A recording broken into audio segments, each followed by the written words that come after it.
Hi and welcome to J&N Aquarium. Today we're going to teach you how to make one of our log caves. So you'll be able to make this by yourself on your own if you have a few simple tools and some willpower. They are a little bit labor intensive to do, but we're going to walk you through it today step by step. So hit that subscribe button and stay tuned.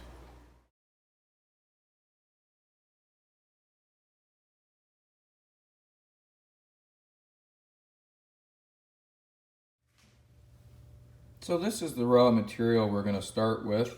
I've already cut it to size. It's just over 6 inches, like 6 1/8, I believe. We'll double check. Yep. Because we're making a 6-inch log. So this is the raw material. I've already gone and cut it. This is aspen, poplar, some people call it. The proper word for it is aspen, though.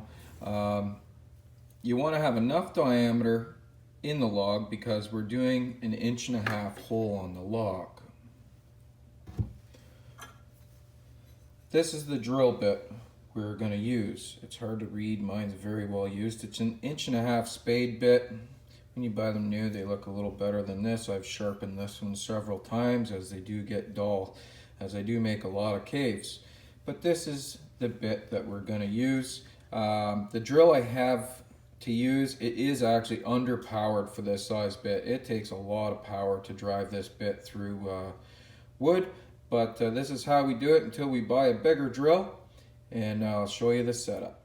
So here's the drill press I use. It's just a small Delta. Like I said, it is underpowered for this work, but it does get the job done. I will be going for a floor model shortly, but that's what we're going to use to drill these logs out.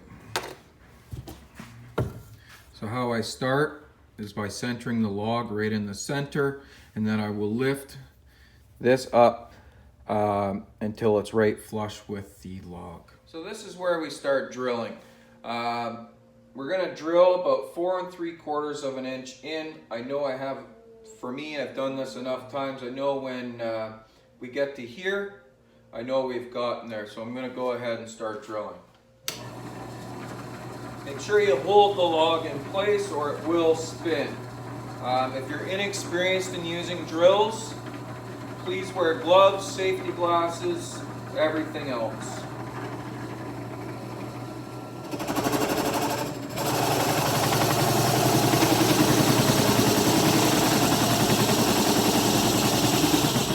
As you can see, I can stall the drill out if I go too fast.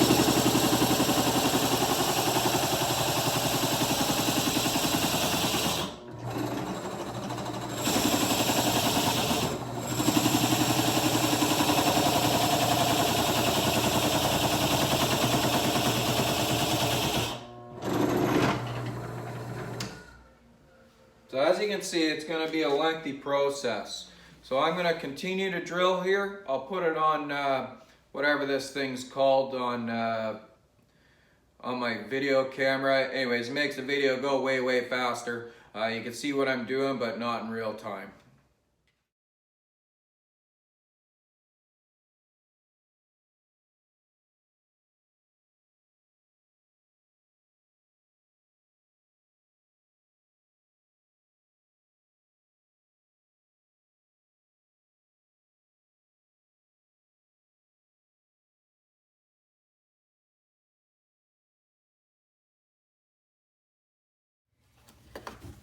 So here's our drilling completed. Hopefully that time lapse wasn't too boring for you. We've achieved our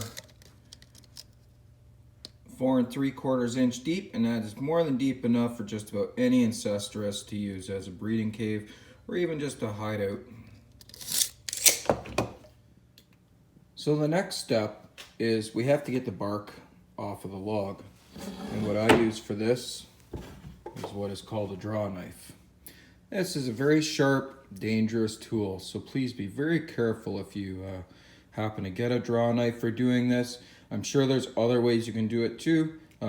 This is the way I do it. So with the log in a vise, I take the draw knife, I just catch the bark, and deliberately draw it towards me. This is why a vise is quite important. This is a very labor-intensive job, but this is how we get the bark off.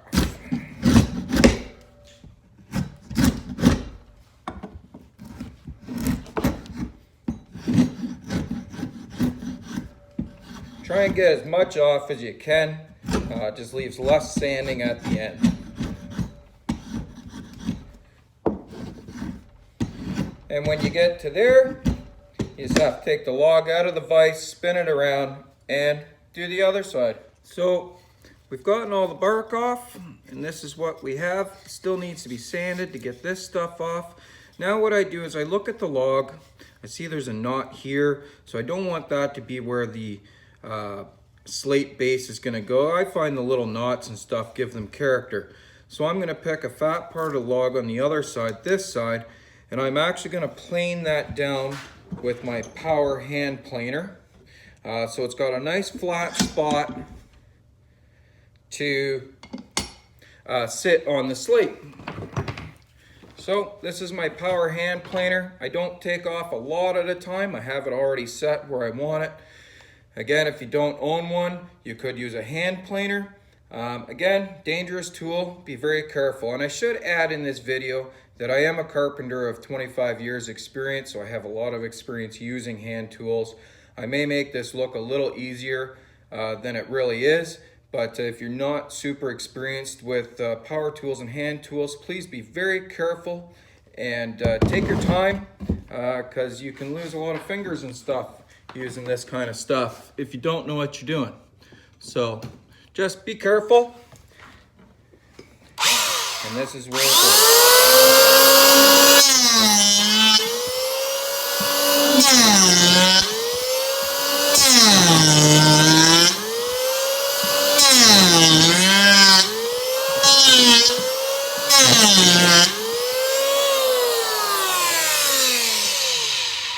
Don't ever set a power hand planer down until it stops moving the blade. As you can see, I'm going to move my hand from the trigger and unplug it before I show you.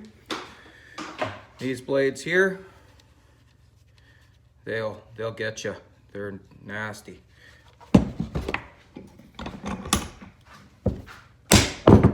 So this is what we end up with, is a nice flat spot for a base to sit on. So our next up, we want this to look pretty, so I use a little 5-inch orbital sander, just with some sandpaper on. I think this is 220. Just give it a quick little cleanup. Around the edges here. Get rid of the saw marks on the ends. This takes about, I don't know, for me, 3 or 4 minutes to start to finish. So this is what our sanded project looks like. I think it looks beautiful. There's your cave inside. Don't worry about the little burrs inside. They'll soften up in the water, and if you boil the cave, that'll soften up as well. And the Plecos will actually eat that. They'll clean that out inside themselves just perfect. But that's what you end up with out of that. Now let's get on to the slate portion. So to make the bases, I start with a 1 foot by 1 foot raw slate tile. This is what we're gonna cut for the base. So this is my cheap ass saw tile, just a cheap King Canada. I think it was 50 bucks. I've cut an awful lot of slate with it. They look a lot better than this when they're brand new. But anyways, to start this cut for the slate, I want the base to be close to 6 inches, as the log is close to 6 inches. So I set my fence, this is the fence. I set my fence up at 5 7/8 because you have to account for the 1/8 of an inch saw blade. When you do it in 5 7/8 works out perfect. So we'll start with the initial cut here of 5 7/8. So this is a wet tile saw, so it's gonna make a mess and it's gonna be noisy. But here we go.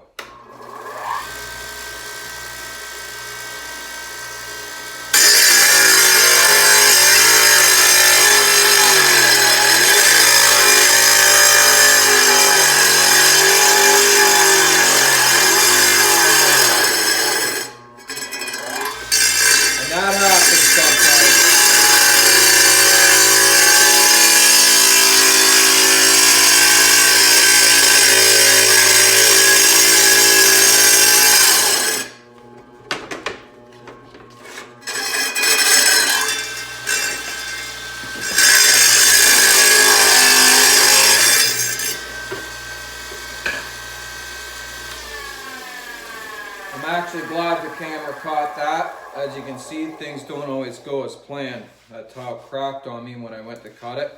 But I just kept cutting right through, and that still gets us what we wanted on one side, and I'll use this for another project as I can use lots of pieces off of it still. So next we're gonna set the saw up so we can cut 2.5 inch pieces. So we have the saw set up at 2.5 inches. The fence is at 2.5 inches from the blade, and we're gonna cut our base piece, and this will be the complete base piece.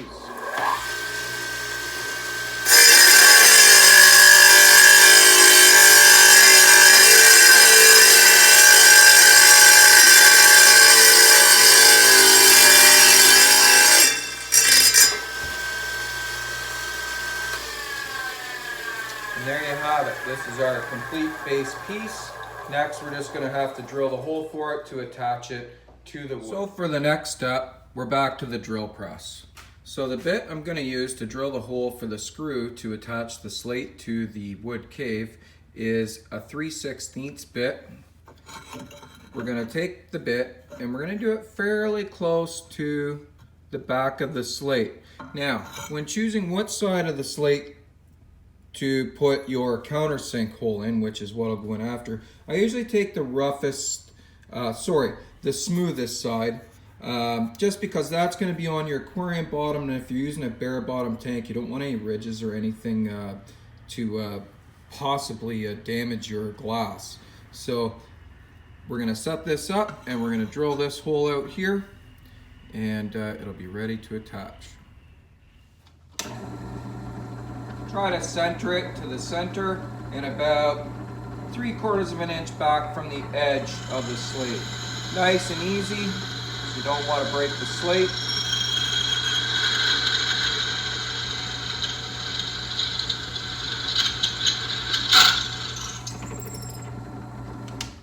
Just like that.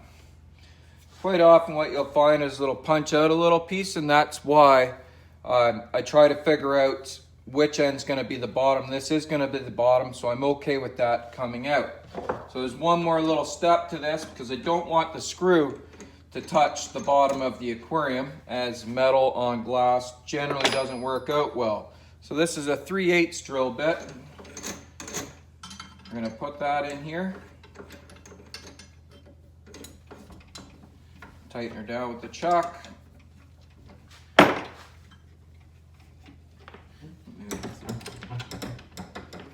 Move her down a bit, line her up, right about there will work good.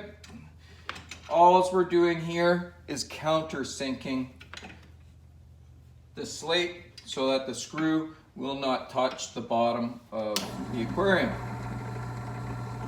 You're not going all the way through, just a little bit so the screw head is countersunk.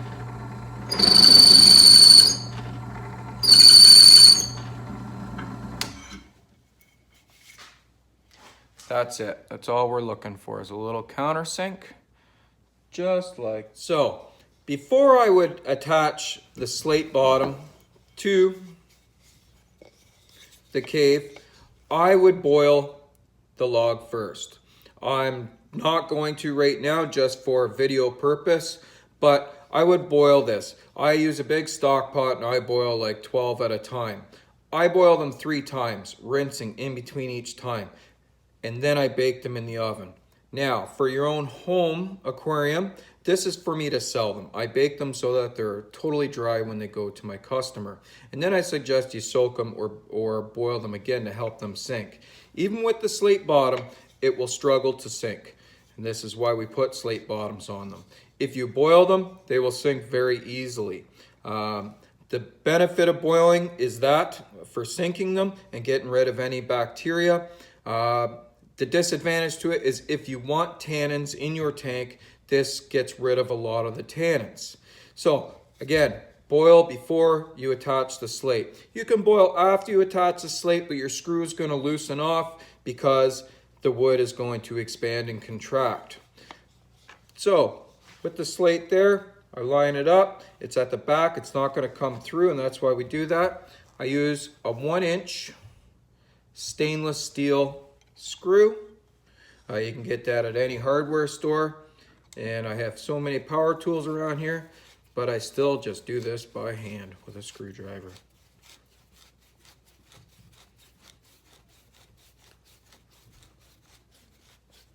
Tight, but not crazy tight, or you'll break the slate. So there we go, we have it. Screw is countersunk, not going to affect your aquarium at all. There, and you have yourself a beautiful breeding log for your plecos. Other fish have used these on me as well. Cribs, mainly plecos though, like these. They're perfect. This is the absolute best breeding log you can get for Ancestris. I've tried them all. I've made them all. I've tried them all. The only reason I make this one, I do sell them. I don't make a lot of money off them. As you can see, it's a very laborious affair. But this is why I do it, because it works great. The babies can eat wood right off the bat. They can rasp on wood while they're still in the cave, and to get them out of the cave isn't that difficult. So if you have a few tools around and a little bit of skill, you don't need a lot, just gonna take you a little bit longer, give it a try. If you don't wanna buy ours, make your own. These are great. Happy fish keeping, everybody. Keep up with the projects, and we'll talk to you soon.